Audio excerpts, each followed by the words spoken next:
What is going on, everyone, and welcome to another episode of ToyShopFab. And in this video, we give this trick something it's never had before: disc brakes.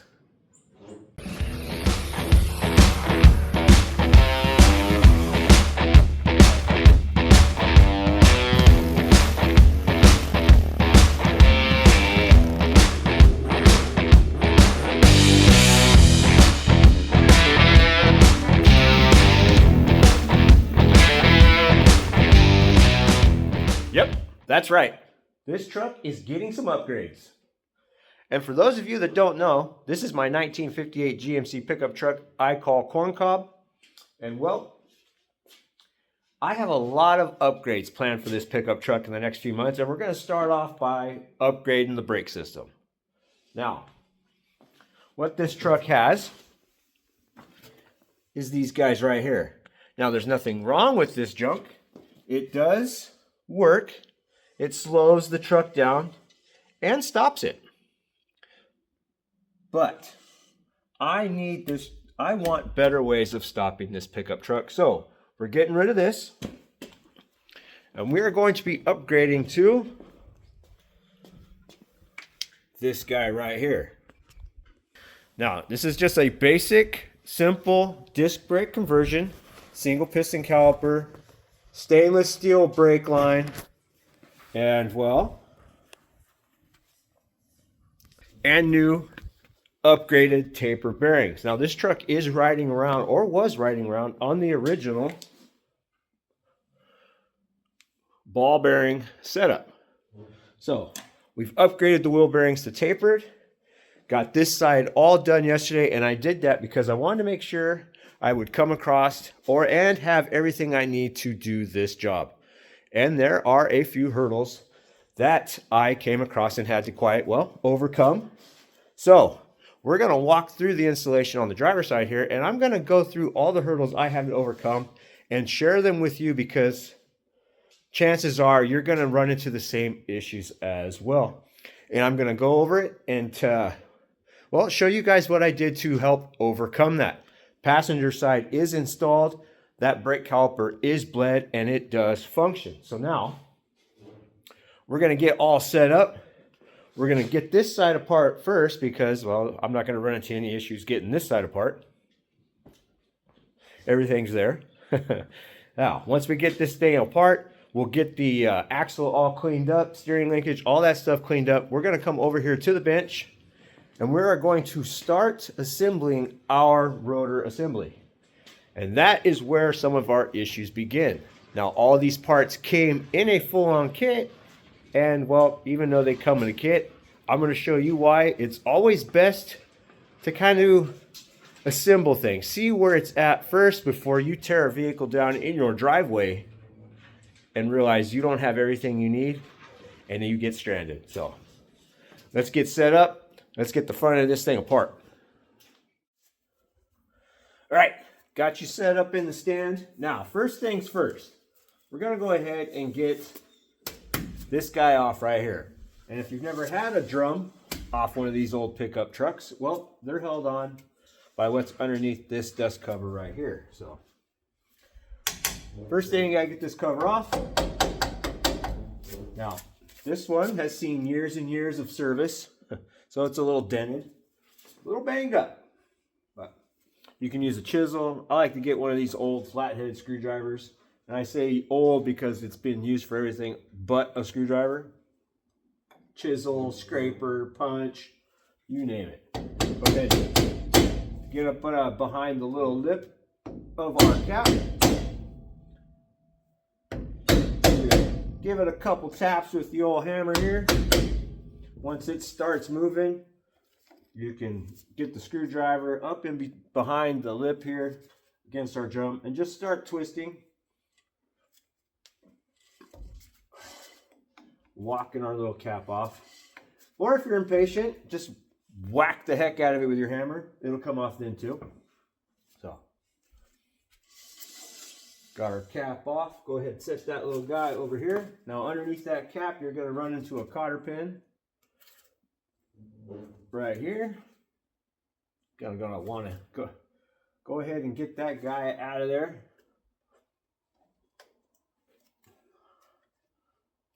Go ahead and bend up our cotter pins, or unbend it, I should say. Go ahead and tap that guy out. Okay. Get your cotter pin out. Grab yourself one of your universal wrench sets here.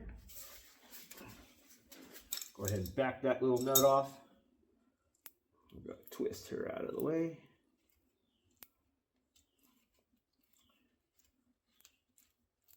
Now you can see, I mean, this grease in here is fairly fresh. Some of you may have watched when I originally rebuilt the brakes on this truck. And when I say rebuilt, I mean took them apart, changed out the wheel cylinders, cleaned everything else up, and scuffed here's our original wheel bearings here. Still in really, really good shape. So, probably got years and years of life left in them. But here we go. So, go ahead and get this guy off. Set him right here. Get our dust cover off as well. Go and put there. You can see, if you get it, I went ahead and cleaned everything. Our wheel cylinders were replaced. It has a new rubber brake line, and I took some sandpaper and, well, just scuffed up the original shoes that it had because I knew that I would be upgrading this system. And I didn't want to blow a whole bunch of money putting brand new parts in here. So I just went ahead, cleaned up everything, replaced what was needed to get it functioning, and get this truck out on the road, driving up and down the street. So everything still looks really, really good. So now we got that drum off. We'll go ahead and we're going to make things just really, really simple. We're going to leave all this as a assembly. So we're going to go ahead and just remove the 2 bolts, or the 4 bolts that are holding the backing plate on. The bottom here, I believe, if I remember from yesterday, is a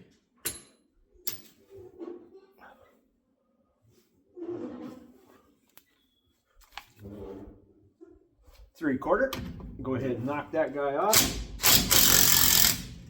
Now, there are nuts on the back side of each one of these bolts holding this backing plate on. So you're going to want to make sure you've got, the bottom is ¾ The nut on the back side is also a ¾ Go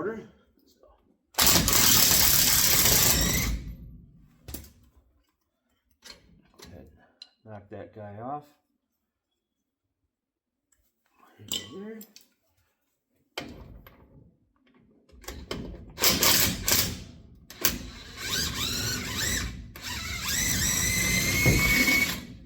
Now the 2 bottom bolts also hold on your, I don't know if you can see it right now, but the steering knuckle, or the steering arm for your knuckle. That's the 2 bottom bolts is what holds that on, and are the larger bolts of the assembly. So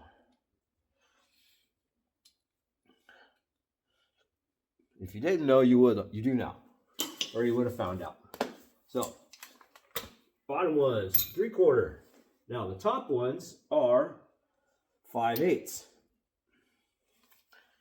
And the back side of those, I believe, are also a 5/8 nut. So you can see right there. Now that we got the steering arm off, this thing is free to move around.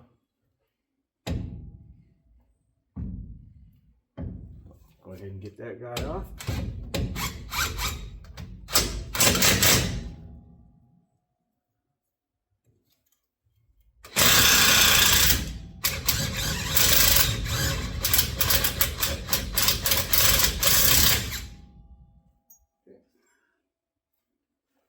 There's one.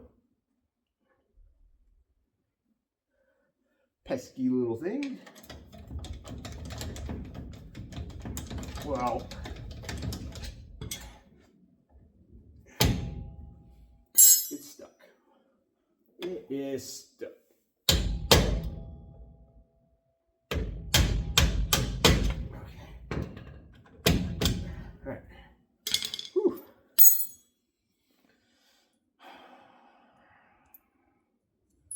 Thought I was gonna have to get upset. Nope. All right, there's one. Now we have one more 5/8 bolt right here. We'll go ahead and get our socket on there.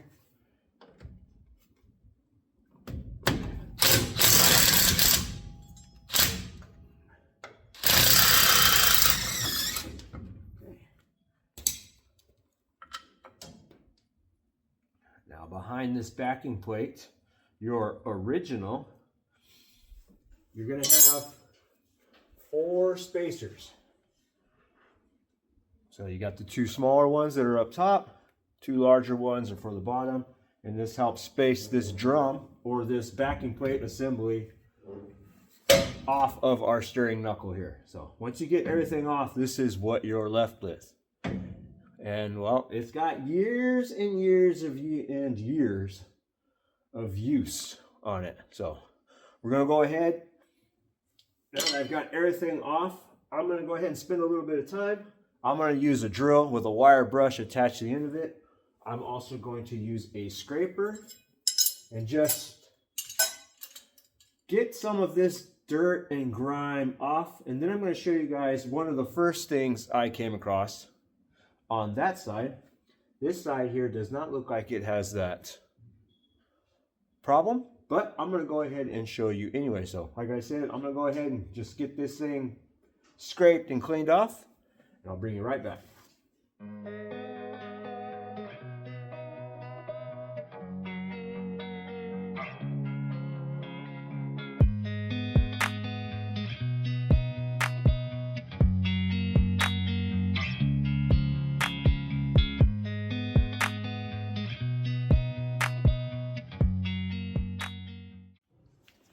All right, we got everything wire wheeled, scraped, cleaned, sprayed off with brake clean, wire wheeled again, scrapered, repeated the process a couple of times.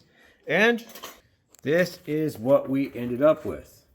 Now I know it's not perfect, but you can agree that this looks a heck of a lot better and will definitely clean up real nice when we start our rebuild. Look at that. Brand new.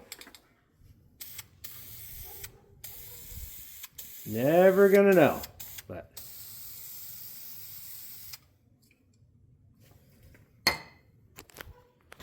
anyways, before I continue rebuilding all the steering components in the front of this truck, I'm going to show you the first thing, or one of the first little issues I came across with the other side. Now, it's not a big deal, but it's worth checking out and fixing since we are right here, and that is these guys right here. Now, these are just dust caps. There's one on the top, and there is, I can tell, one on the bottom. This guy here is still secured pretty good, and on this one you can see it's, well, looks like it's starting to work its way out a little bit. Now the two on the other side were held in by grease alone, so they had to be pressed back in and then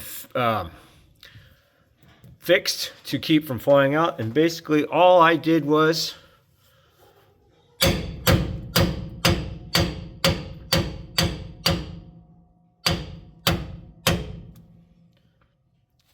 hammer that little cap back down in the hole it came out of. You can see it went down a little bit farther.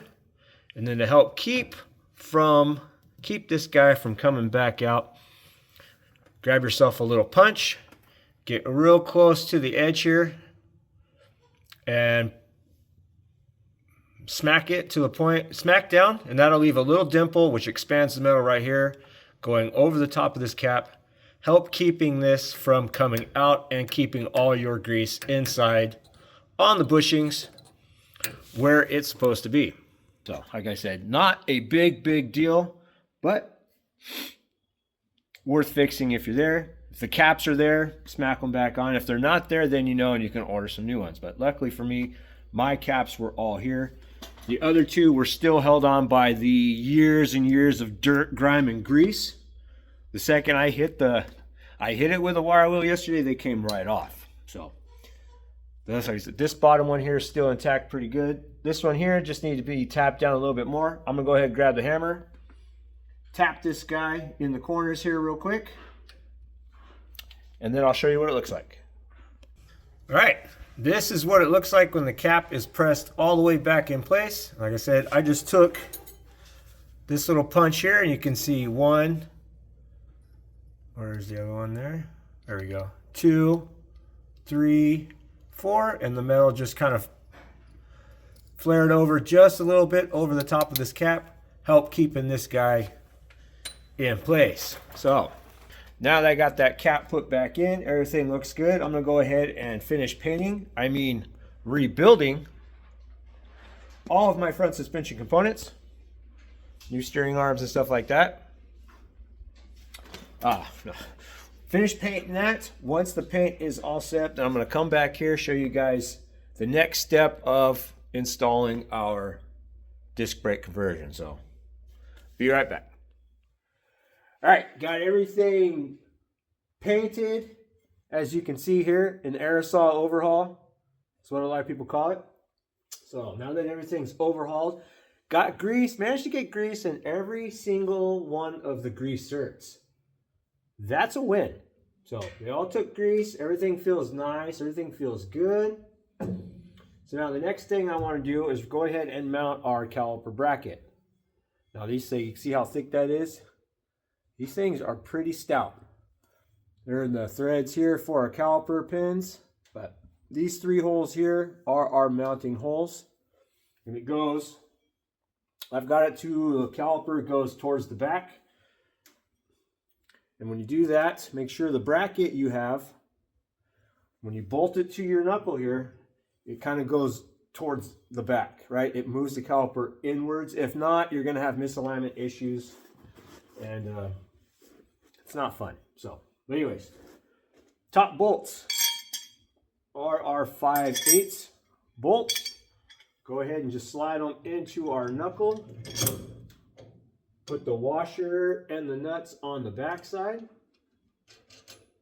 Now don't tighten it up just yet. You kind of want to leave it so you get a little bit of wiggle room. You go tightening everything now that all the bolts are in, then it is a really tight fit. It's a nice, this piece fits the knuckle really nice actually. So now you're going to have 2 of these. These are our 3/4 bolts for the bottom, and you're going to have a short one and a long one. The long one, yep, you guessed it, goes through our bracket and the knuckle. And of course the shorter one just goes through the knuckle on this end right here. So now, when you get those guys in place, go ahead and lift up all your steering linkage here, line it up so you can get it to put your bolts through this steering arm. And this is one of the reasons why I say keep things loose, because you're going to want to move it around a little bit. There we go. Okay, so now that you got your caliper mounting bracket in place, your steering arm is now in place, everything is lined up. Go ahead and put your washer and your nut on the back side of each one of your bolts.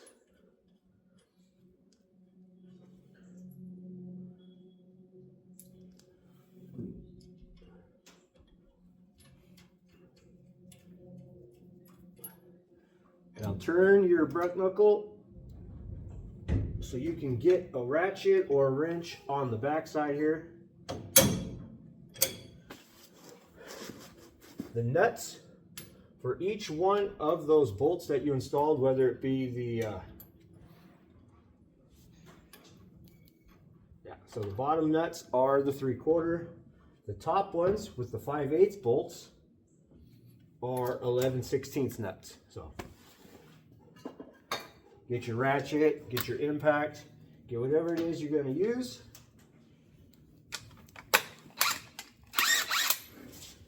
Tighten everything up now. Now I like to use a backup on the bolts because the nuts are the ones that are going to turn. So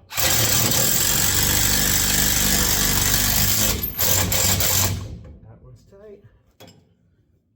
course, now the top one is our 11/16.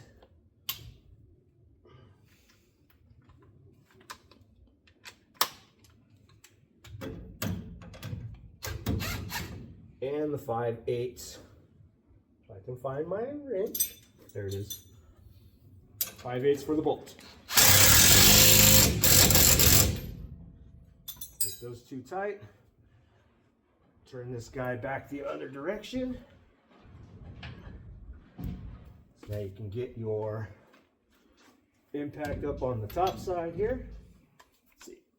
Move that out of my way. There we go.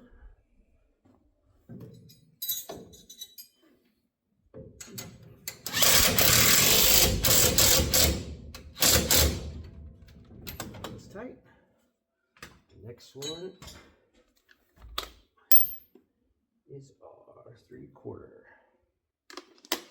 Okay. Oops. Oh. This one will go on the front side.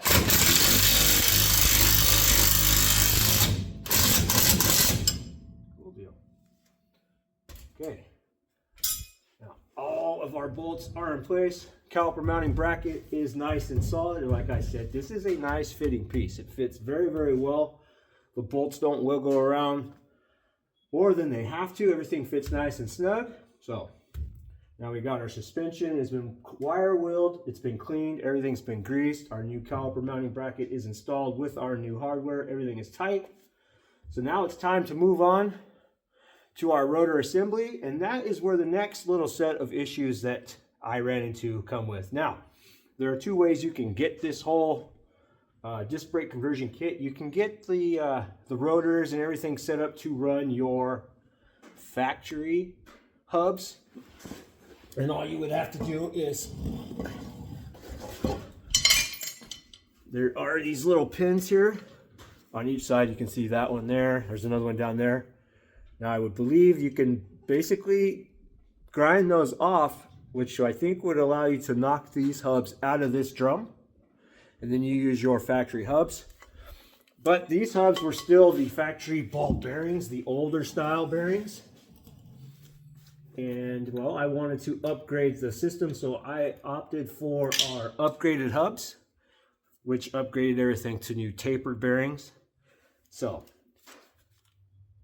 if you went with the more basic kit, these next set of issues, well, they wouldn't really bother you. But this, if you did like I did and bought the upgraded hub with the tapered bearings, this is what you will most likely run into. So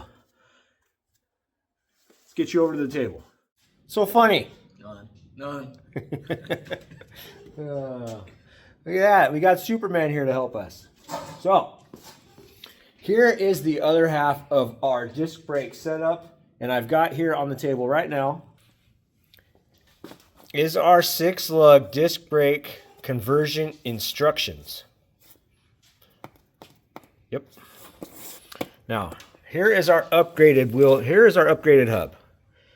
And it is made of aluminum. It's actually fairly light. There's our bearing races already installed for our tapered bearings. Here is our conversion piece that slides over the knuckle, which will now accept our tapered bearings, and it will, our inner bearing will slip right over this guy just like that and rides right over our spindle or our knuckle. So those fit very, very nice together. The bearings fit inside of our hub. Really, really nice. Everything's nice and tight. Go ahead and put this guy back over here. Now, here is our drilled and slotted rotor. Pay no attention to that. Okay, pretend that is not there. Here is our dust seal for the back. Goes right in this guy here after our bearing is installed. So we got that. Here is our outer bearing. That fits nice and tight as well. No problem so far. Our new banjo bolt, our new clip, our new crush washers for our stainless steel brake line. We have our cotter key, our cotter pin. We have our castle nut and washer for our bearings. Now we have this guy here. This is kind of like a sandwich plate for this guy and this guy. Now that is where our issues start. Now inside this hub, this rotor here, it has 3 spots here that are threaded, and that is meant for our tapered machine Allens here. Now these guys, we go ahead and get our other plate, making all kinds of noise. So you can see it has 3 spots, tapered, tapered, tapered, and it fits this plate very well. They don't stick up, and I know when it's extremely tight, we wouldn't have an issue. But if you look, see if the camera will pick it up, how far that taper sticks below our plate here. That is issue number 1.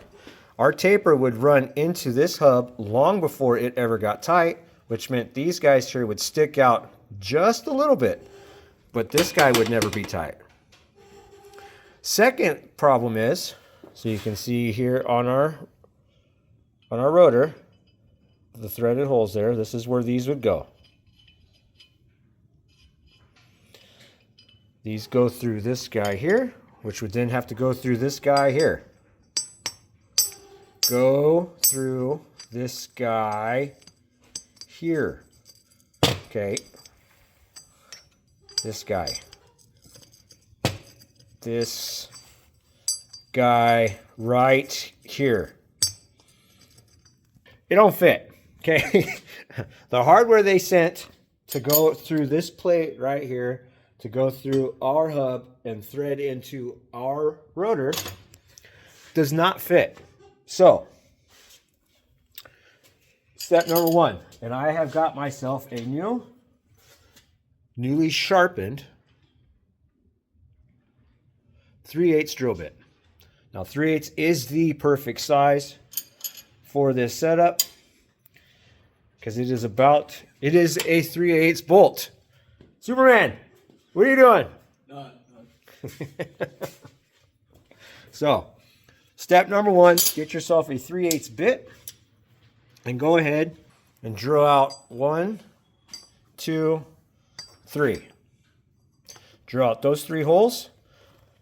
I'm going to go ahead and do that right now, and I'll be right back.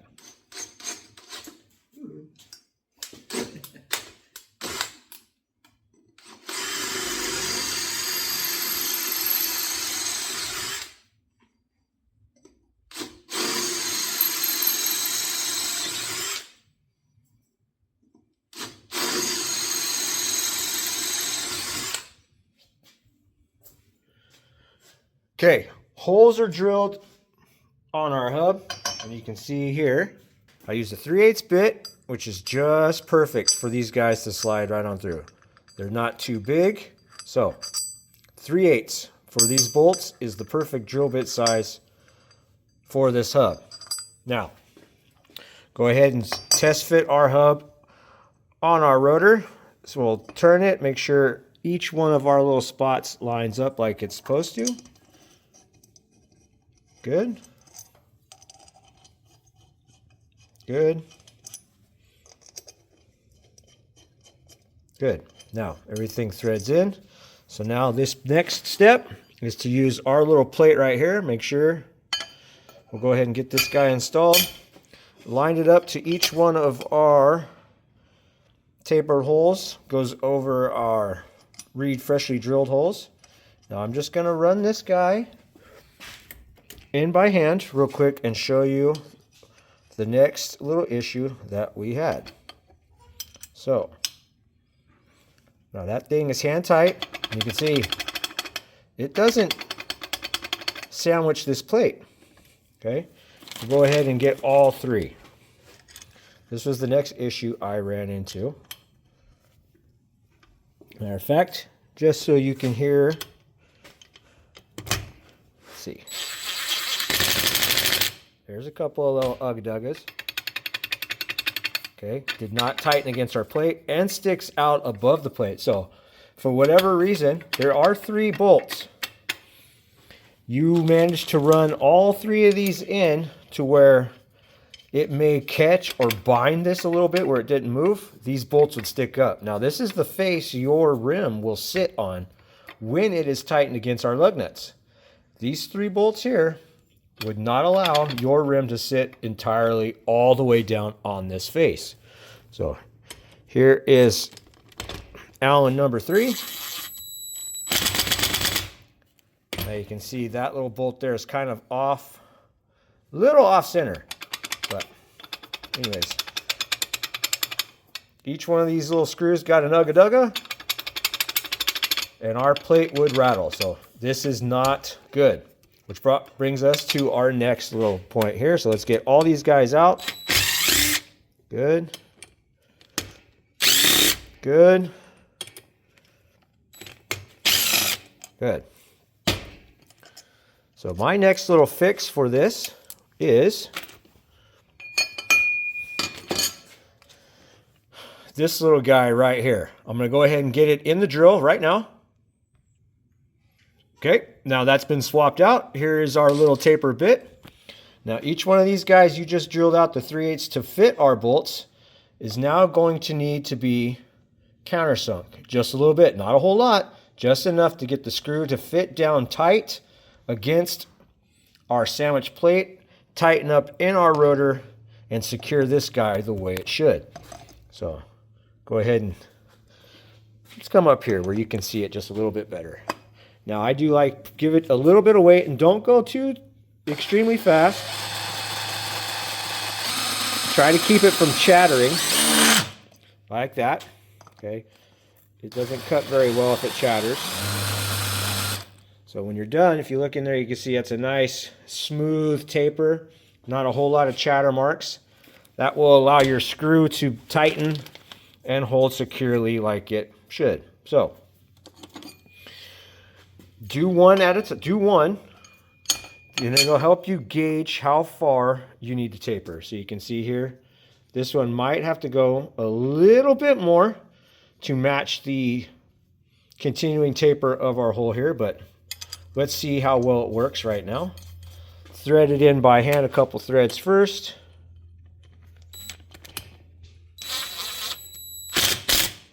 Give it a couple little ugga-duggas. Now feeling it, that screw is now below this plate and it is tight. So we have enough taper on this hub to allow our tapered machine screw to sit all the way down like it's supposed to, properly securing this little guy to our rotor. So let's go ahead and get this guy back off.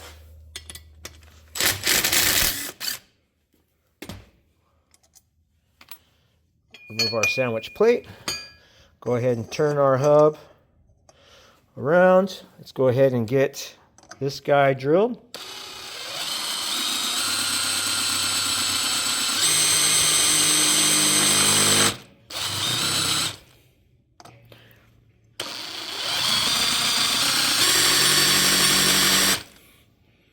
There you go. See, nice, shiny, little off, but go ahead and move it there. There we go.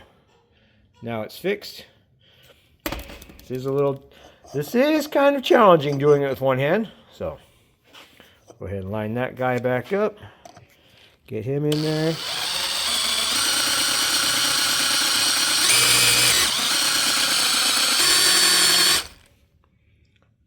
Almost.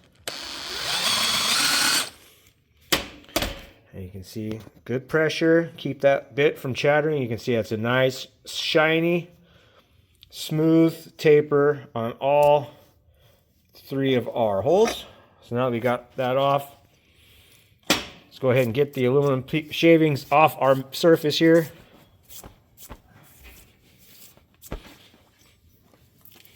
Yeah. Line it back up to each one of our holes. Get this guy put back in place. Now, because this is a mounting plate, or this plate sandwiches our hub to our rotor, I'm going to go ahead and put some blue Loctite on each one of these screws.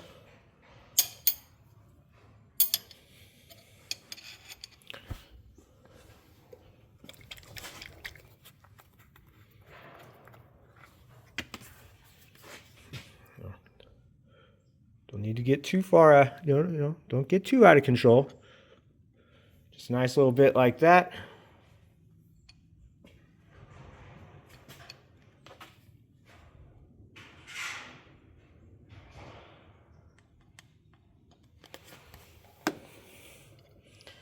Start each one of your screws by hand. Make sure they all go in first.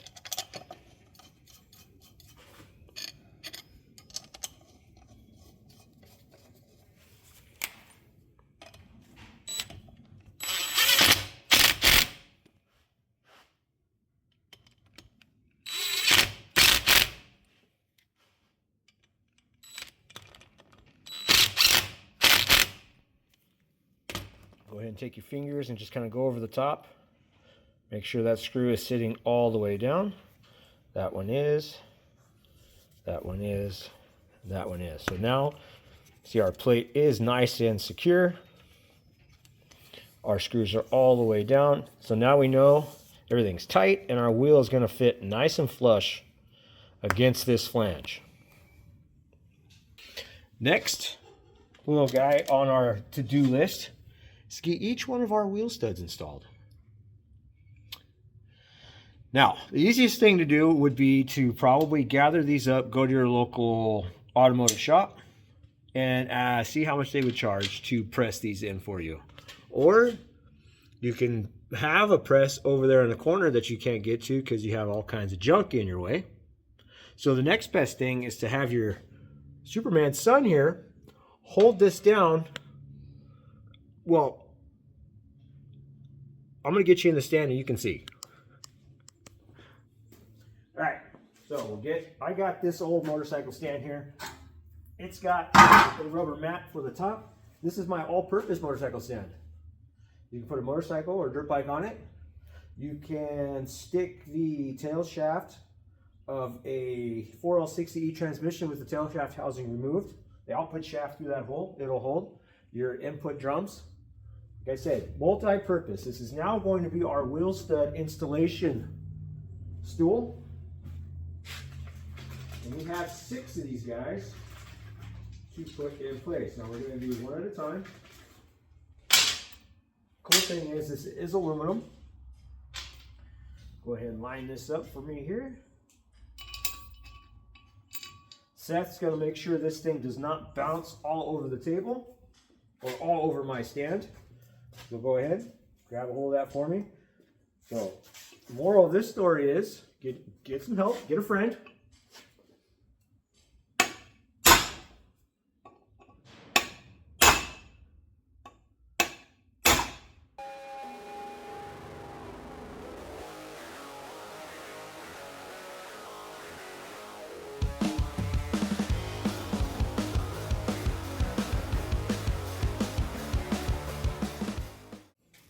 All right, got a wheel stud in on that side and this side. If you get in there, you can see our wheel studs are all the way down, and you can kind of tell by the way it feels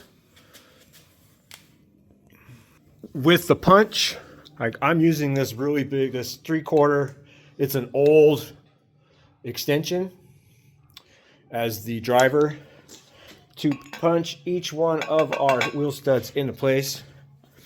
So if you tell, you can tell by the sound, you can tell by how the punch feels, and basically the tone, really. When you can hear the stud go through the aluminum, when it bottoms out against our rotor here, the sound changes, the feel in your hand changes. But this is just one way of doing it.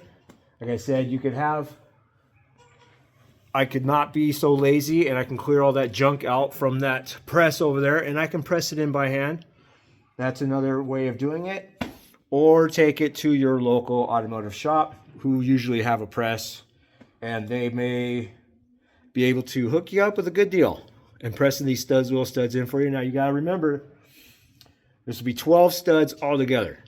So keep that in mind. Now what I'm going to do right now is go ahead and get the rest of these wheel studs driven into this assembly. I'll be right back. We'll pack the wheel bearings. We'll get that dust seal installed and get this thing on the truck. All right, we got all our wheel studs pound it into place, and check this out. Our specialty wheel stud driver stool here did not even scuff or scratch our aluminum hub whatsoever. Each one of our studs is in place. None of the threads got messed up. And to keep it that way, go ahead and install the lug nuts on our studs. This will help protect the threads as we move on with this whole installation. So,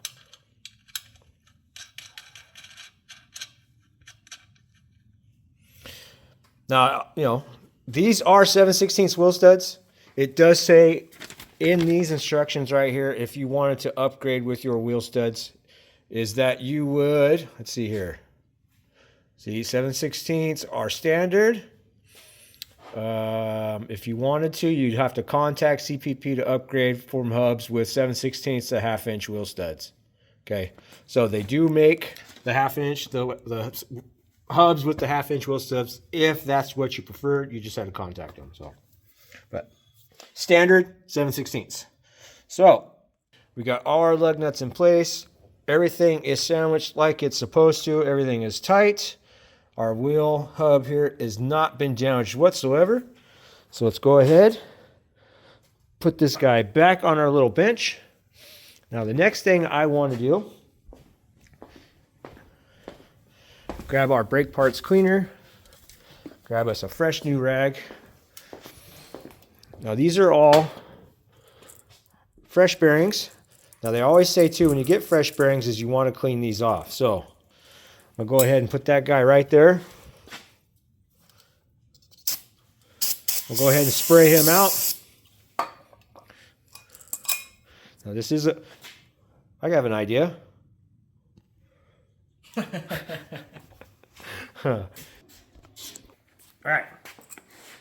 So just make sure, even though these are brand new, go ahead and just kind of spin them over your fingers. Make sure your races aren't damaged on both sides. Everything rotates nice and free. So once you do that, just go ahead and spray it off. Get whatever oils and stuff they get shipped with off your bearings.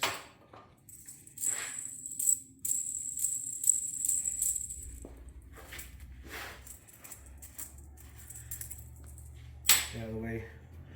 Wipe all the oils and the grease off of your rotors as well. Go ahead and spray a little bit on your rag.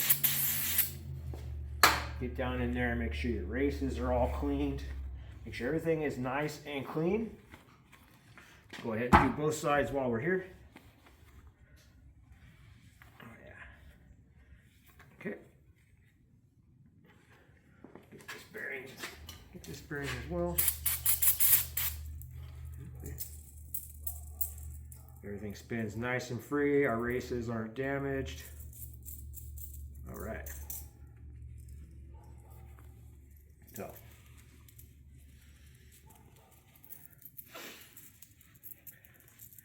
now that our bearings are clean, our races are clean, next thing I want to do is pack our bearings. Now, you can put globs of grease in your hand, right?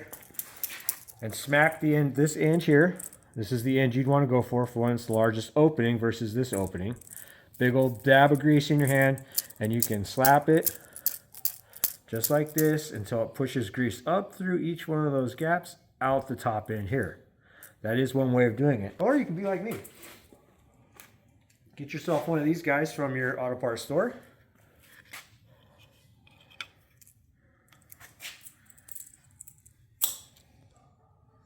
Go ahead and put that guy in place.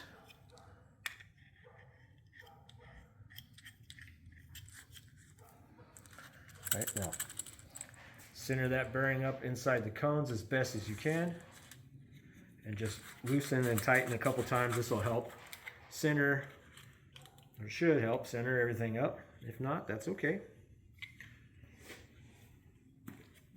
On the end of it there, just have this little grease zerk. Pop that in your grease gun. Yes, this is high temp wheel bearing grease that is in this. And now we're just going to pump. Now if you want to get in there and you can see,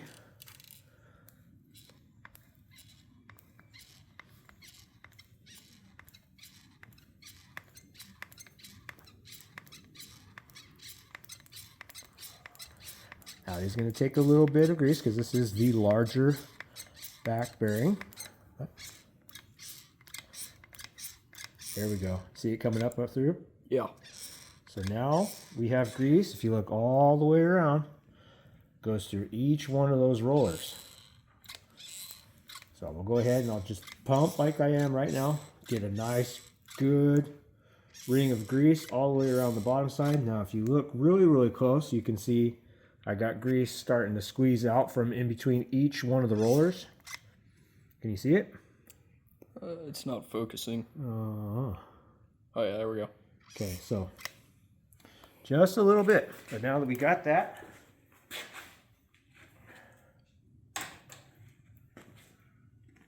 go ahead and get this guy off.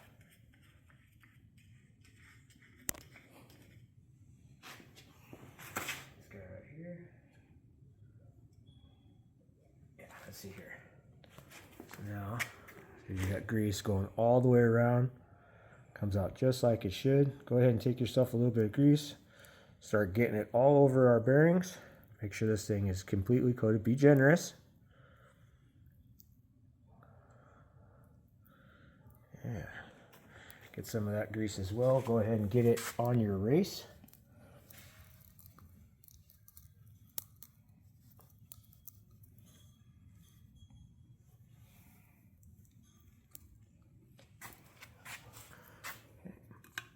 That guy set up in there. Oh yeah. Cool deal.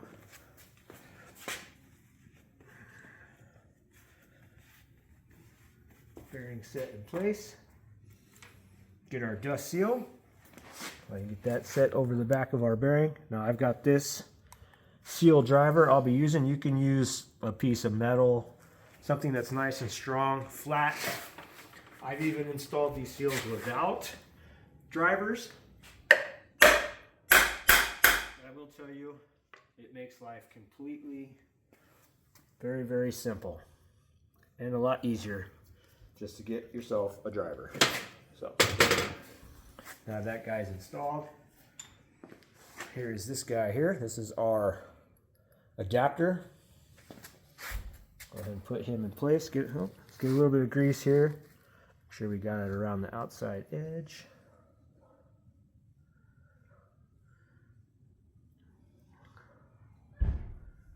Go ahead and get it installed into our bearing and into our seal. Here we go. All the way down.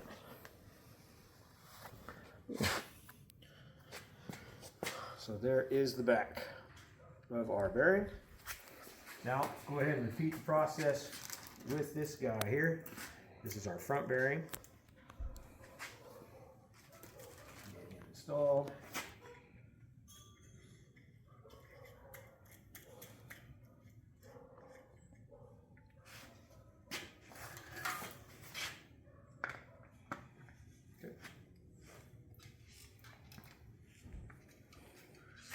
Again, just pump until you see grease come out.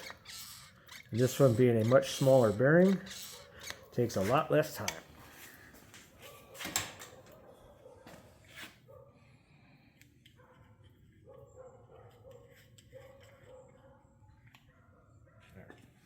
This one you'll be able to see a lot easier. See how the grease is starting to come out in between each one of the rollers now? Yeah, it's a lot easier. That's a lot easier to see on that bearing. Make sure you got plenty of grease. Go ahead and get it completely coated. Don't be stingy with the grease. Make sure you got plenty. There we go. Okay, so we got that grease there. Now, another thing I like to do too, before I install anything like this, is what we're going to do. Go ahead and turn this guy around real quick. I am going to make sure there is a bunch of grease in between both bearings. Because yes, heat, driving, it'll get flung around. This is going to help ensure that there's plenty of grease to go all the way around. Okay, so you can see I just made a little cone. I just went around the inside wall there.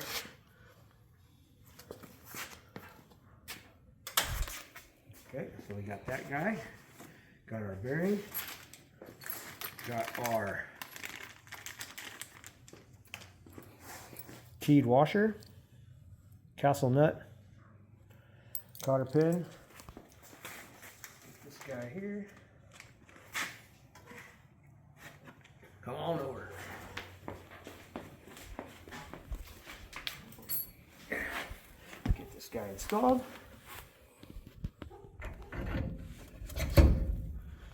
Okay, that slid all the way into place. Yeah, and you can see here we got plenty of grease coming out now, where I like to make sure it has plenty of grease in there. Go ahead and get this bearing installed. Find where your hole is for your keeper, so that's this way. Just in case we got grease there, because it could be kind of a pain.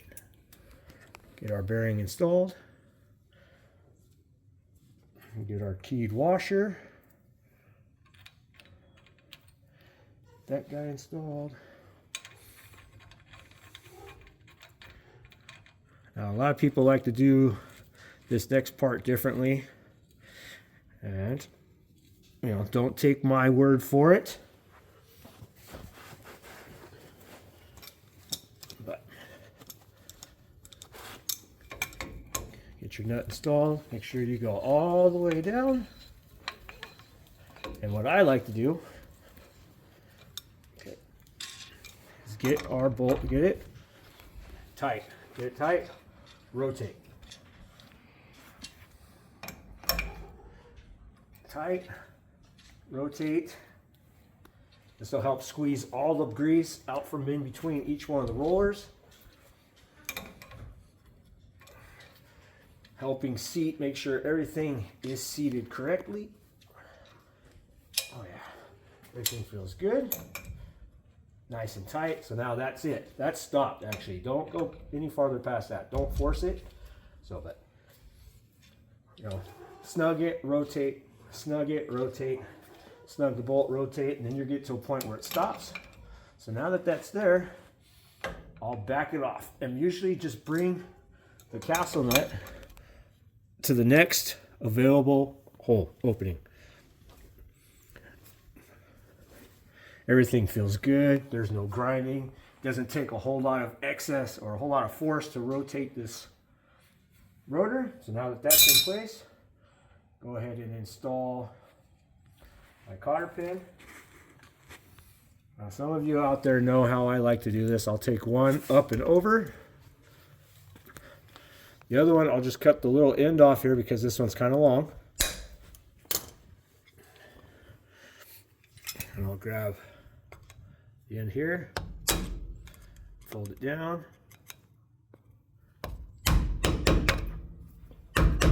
There. Now that's how I like to do it. Now that that guy is in place, bolted up and tight, go ahead and grab our dust cover.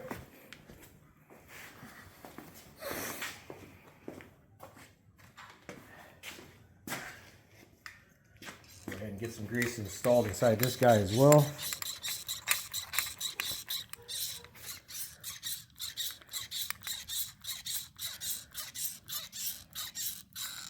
Okay. Oh yeah.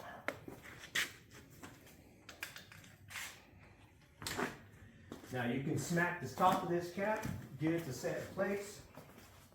Seen a lot of people do that. I have done it myself, or you can find yourself a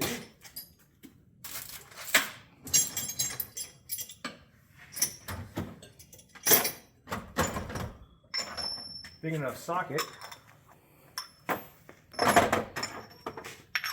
There we go. That fits this guy right here.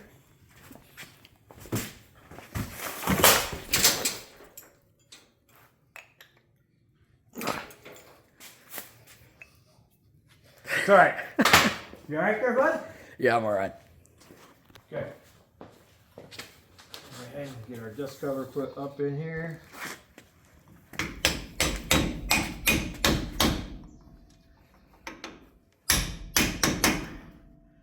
we go. Dust cover installed.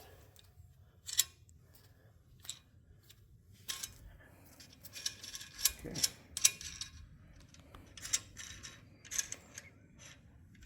Everything looks and feels good. Now, before I go on any farther,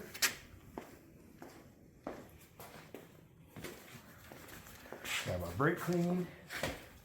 Go ahead and so grab part of the rag here. Make sure we get this guy cleaned off. Get any oils or greases. I know, I'm using a rag with grease on it, but I'm using the part with no grease, okay?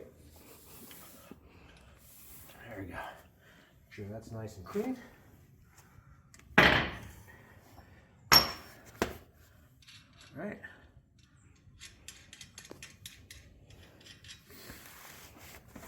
Go ahead and turn this guy so we can easily access this side here where our caliper bracket is located.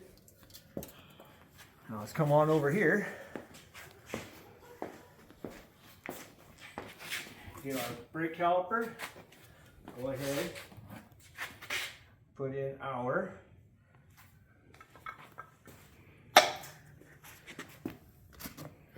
brake pads. Get those guys installed.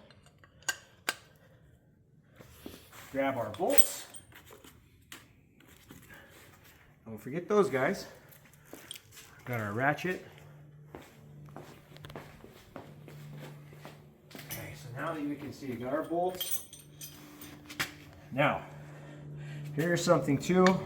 Some of you will be like, I know. But when you install your calipers, make sure your bleeder is at the top of your caliper. This guy right here. Get my tape off. Come on. There. You want to make sure this bleeder is at the top. Now, I've seen calipers. I know we've all seen it. Calipers with the bleeders on the bottom. Some, I get it. But you're never going to get the air out with them on the bottom. So.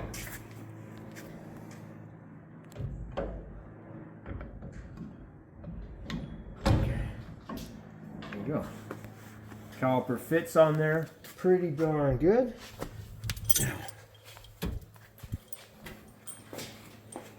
Go ahead and grab some grease.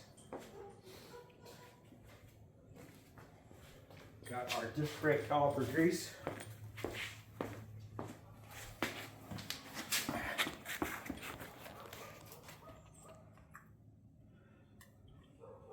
Now at the end of each here, it's kind of hard to see because there is a little bit of paint on it, but each end has O-rings. Like, so there's an O-ring down here, O-ring here, and that's where this end goes in. So put a little bit of grease on that end. This will help it get into the O-ring. Make sure you do that on both sides. That'll help that kind of slide in without damaging your little O-ring. And just put a dab on the threads. Not a whole lot, okay? Just a dab, because it'll push the excess off, and the excess could be thrown into your brakes and stuff like that. So now I'll go through the caliper.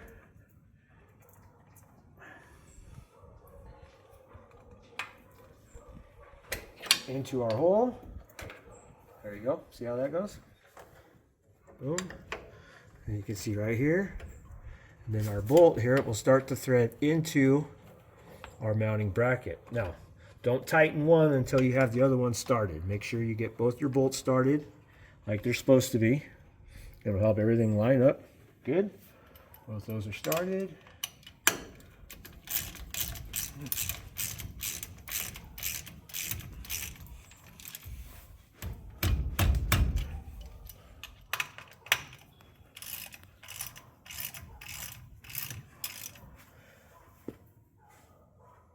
Tighten everything up. Now the bolts, or those Allen bolts that hold that caliper on, are 3/8 from that kit. That's what size these bolts are. So here's another thing. Your bleeder on top of your caliper here is a 10 millimeter. So when you're ready for that, that's a 10 millimeter. Well, let's get this guy straightened up. And let's go ahead and get I'm gonna go ahead and grab our stainless steel brake line. I'm gonna get this guy out of the way. Now, some of the older ones, our brake hoses are secured on the other side of the frame. So if you come in here, the brake line will come off our backing plate of our drum, come around, go through the frame, and on the back side, it's held in place by a clip. Some of the older ones, some will have a big nut that thread onto the brake line to hold it in place. But this particular truck has these guys right here. Snaps on the back side. Matter of fact, I have a brake line right here to give you a better visual. So this end right here goes through the frame to that little, you see that notch right there. And then this guy pinches it between the frame and the notch, holding our brake line in place. And that's what secures our old rubber lines to the frame. But we'll be replacing that rubber line with a stainless steel line, which brings me to our next little issue. So I'm gonna go ahead and pull the clip, get that backing plate off the frame. I'll be right back. All right, brake line is out, backing plate is off. Got up there, removed the original clip from the back of that brake line, got it out, got everything unthreaded, and well, see, I got our brake line sticking to the frame, waiting for our new stainless steel brake line right here. Now, this next issue that I encountered is, well, it's kind of a self-inflicted issue, and this may or may not help one of you, or maybe two of you out there. These trucks come equipped, or the master cylinder originally is mounted on the frame down here under the cab. And from that master cylinder comes a 1/4 inch line. It comes up the frame this way, tees off about right here where a brake line would go through. It gets bolted from the back side, and then another 1/4 inch line goes across to the passenger side. And this is a single brake line from the master cylinder across. So even if that is the case, you'd still have to do some kind of modification to your brake line to get it to fit both of these lines. But the original is a 1/4 inch line. Now, I have since then eliminated our master cylinder from under the frame. It is mounted on the firewall with a updated proportioning valve, which allows me to run 2 separate lines to the front brake. So each side, passenger side, driver side, both have their own brake lines. And I ran 3/16 stainless line to each side for the brakes. Now, here's where the problem is. I got 3/16 coming through the frame. This stainless steel braided line is 1/4 inch right here. So you can fix that one of two ways. One, you can cut the end off your 3/16 brake line there, change the fitting out, reflare it, and that's providing you have enough line to do so without making it complete or a new line. Or you can go to the auto parts store there and get yourself one of these guys. This goes from 3/16 to 1/4 inch. Little brass adapter, so you got 3/16 in there, 1/4 inch out here. Go ahead and thread this into our brake line, snug it up. Now we can tie in our 3/16 there, get everything tight, and that fixes that problem. So, like I said, that is self-inflicted. Regardless if you have original or not, you're going to upgrade your disc brakes and you get the kit with these stainless steel lines. That is one issue you're going to have to run into. And you may or may not still have to modify it in some way because it is a single line from the original master cylinder to both brakes. But if you're like me and you got separate lines, 3/16 or whatever, get yourself one of those guys, adapt it to your new line. Now, that takes care of that issue. Second issue is, you see that little gap right there between the E-clip and this guy here? Now that is an extremely tight, for one, this brake line doesn't fit through the frame.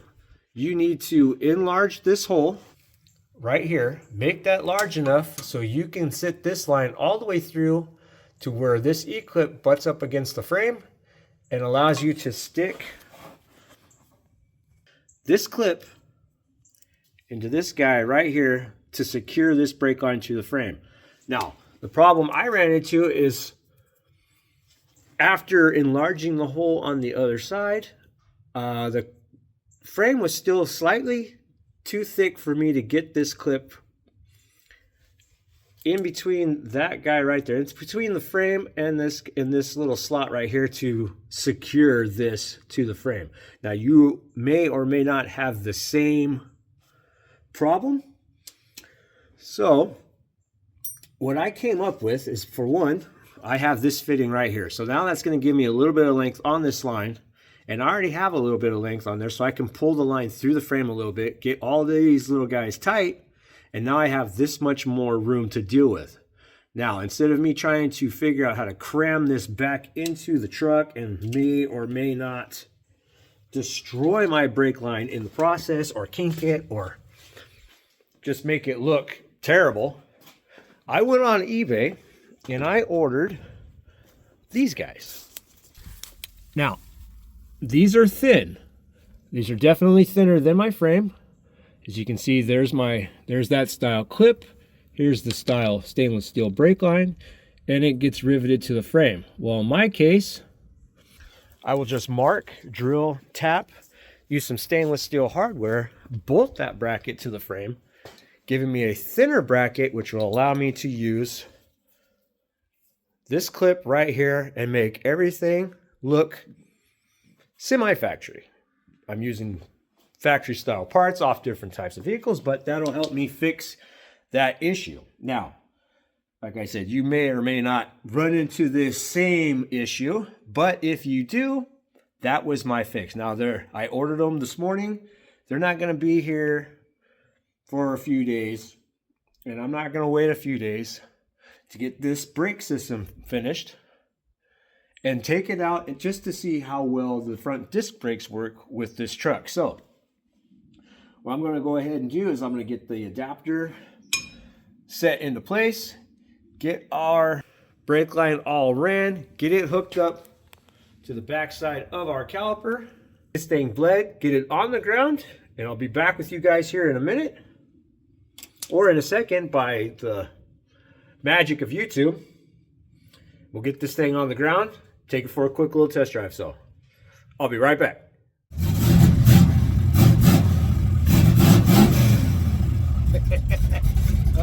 All right, brakes are done. Truck is on the ground, as you can see. It's actually been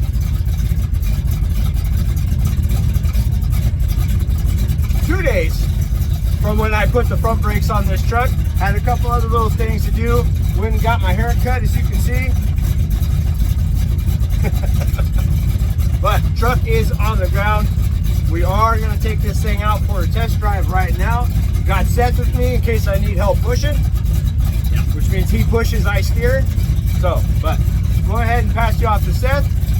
We're going to go on a quick little test drive down to Lake Effect. Now, reminder, we still only have front brakes on this truck. So we're going to keep our trip short. But here we go.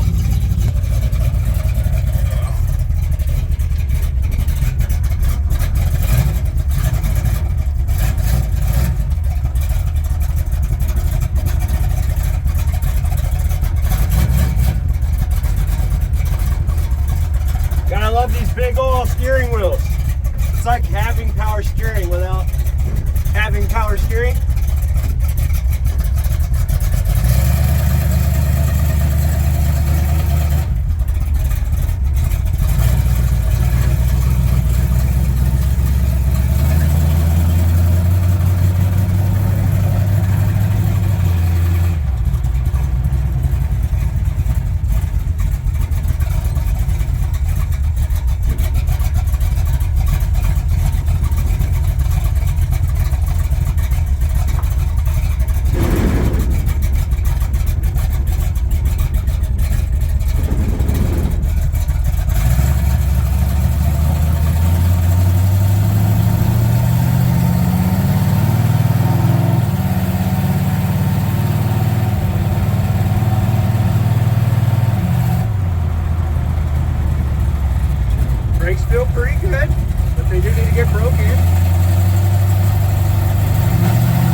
all of our brakes. Everything's matched.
Where you go?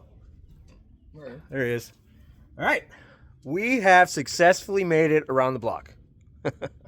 Actually, we started this trip off on my little odometer. It said 4.2 miles on that little gauge I have in the dash, and now it says 10.6. So about, what is that, 6 miles? 6.4.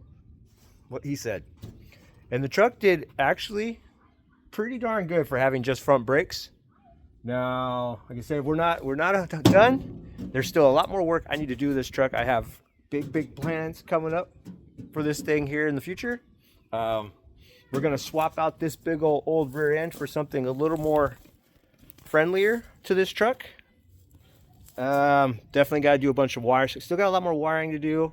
Got a lot more to do. Got a fuel system I need to do to this truck as well. And when I say that is because, well, we are going to be getting rid of this carburetor, and, well, I'll let you use your imagination. We'll wait for that video to come up. So, but anyways, you guys, that's going to do it for this video. Did our disc brake conversion on my 58 GMC Corncob here, and everything went pretty darn good. We're able to get over a couple of the little hurdles we found with this kit, but for the most part, pretty easy install, and everything fits fairly nice. And it is a pretty clean little setup. So we are getting some new wheels and tires for this thing too coming up in the future. So hope you guys enjoyed those. But anyways, I'm gonna end this video right here. Hope you guys enjoyed. Leave a comment down below. Tell me what you think. Thanks for watching. Yeah. See you on the next one. Thank you guys again for watching. Hit that subscribe if you haven't already. Leave a comment down below. I'll catch you on the next one.